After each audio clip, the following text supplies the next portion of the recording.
ആൾക്കാരുണ്ടല്ലോ എൻ്റെ ക്ലാസ്സുകള് വൈഫിന് ഹസ്ബൻഡിനൊക്കെ വേണ്ടിയിട്ട് റെക്കമെൻഡ് ചെയ്ത് വരാറുണ്ട്. അപ്പൊ ഞാൻ ഒരിക്കലും ഈ ഒരു റെക്കമെൻഡേഷൻ, അതായത് ഭാര്യയെ നന്നാക്കാൻ, ഭർത്താവിനെ നന്നാക്കാൻ വേണ്ടിയിട്ട് ഷീജ മാമിന്റെ ക്ലാസ്സിൽ നമുക്ക് വരാറുണ്ട്. അപ്പൊ ഈ ഭർത്താക്കന്മാരൊക്കെ വിളിക്കുമ്പോൾ പറഞ്ഞൊരു കാര്യമില്ല, നിങ്ങളുടെ ജീവിതത്തിൽ നിങ്ങൾ കാര്യം മനസ്സിലാക്കുക, നിങ്ങൾക്ക് ഒരു മനുഷ്യനെ നന്നാക്കാൻ പറ്റും. നന്നാക്കണമെങ്കിൽ നിങ്ങൾക്ക് ആകെ ചെയ്യാൻ പറ്റുന്നത് നിങ്ങൾക്ക് നിങ്ങളെയാണ് നന്നാക്കുക.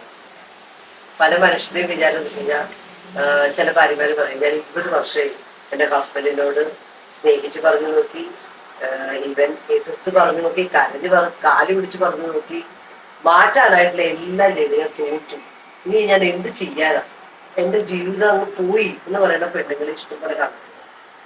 അല്ലെങ്കിൽ ഭർത്താക്കന്മാരെ കാണാറുണ്ട്. കാര്യം അവൾ ഇത്രയും പഠിച്ചതാണ്, അവൾക്ക് എന്തെങ്കിലും ഒരു തൊഴിൽ ചെയ്തില്ല, കാര്യം അവള് റാങ്കൊക്കെ മേടിച്ചാണ്, നമുക്ക് അവിടെ ഇപ്പോൾ വെറുതെ ഇരിക്കുകയാണ്, അവളുടെ എന്തെങ്കിലും ഒരു കാര്യം ചെയ്തിട്ട് ഈ നിന്റെ ഒരു ഐഡന്റിറ്റി കൊണ്ടുപോകാന്നൊക്കെ പറഞ്ഞിട്ട് അവർക്ക് ഇഷ്ടമില്ല. അപ്പൊ ഇങ്ങനെ പല ആൾക്കാരും പല പല കാര്യങ്ങളുമായിട്ട് വരാറുണ്ട്. അപ്പൊ ഞാൻ നിങ്ങൾ പറഞ്ഞിട്ട് വെച്ചാൽ, ഇങ്ങനെയാണ് നിങ്ങൾ തകർന്ന അവസ്ഥയിലാണ്, വിഷമിച്ച അവസ്ഥയിലാണെങ്കിൽ നിങ്ങളുടെ ഒന്ന് മാറ്റാൻ നോക്കാം.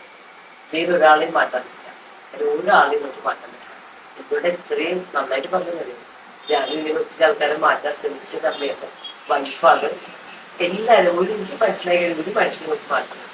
അപ്പൊ ഞാൻ എന്ത് ചെയ്തു, ഞാൻ എൻ്റെ ലൈഫിൽ എനിക്കിങ്ങനെ മാറാൻ പറ്റും നോക്കി, എനിക്ക് എങ്ങനെ സന്തോഷം കണ്ടുപിടിക്കാൻ നോക്കി, എൻ്റെ ജീവിതത്തിലെ പ്രയോറിറ്റി ഉള്ള കാര്യങ്ങൾ ചെയ്യാൻ ഞാൻ നോക്കണം. അപ്പൊ എന്നെ സംബന്ധിച്ച് കഴിയുമ്പോൾ അവരെല്ലാവരും പറഞ്ഞു അവരുടെ ഐഡന്റിറ്റി ഉപയോഗിക്കാൻ നോക്കാം. അപ്പൊ നമ്മുടെ ലൈഫിൽ നമ്മൾക്ക് മാറാൻ റെഡിയായാൽ നമ്മുടെ കുടുംബത്തെ മാറ്റാൻ പറ്റും, ജീവിതം അടിപൊളിയാക്കാൻ പറ്റും. അപ്പൊ ഇതൊന്ന് ട്രൈ ചെയ്യാം. മാറ്റം വേണമെങ്കിൽ ഒന്ന് കമന്റ് ചെയ്തോളൂ, ഞാൻ അതിന്റെ ലിമിറ്റ്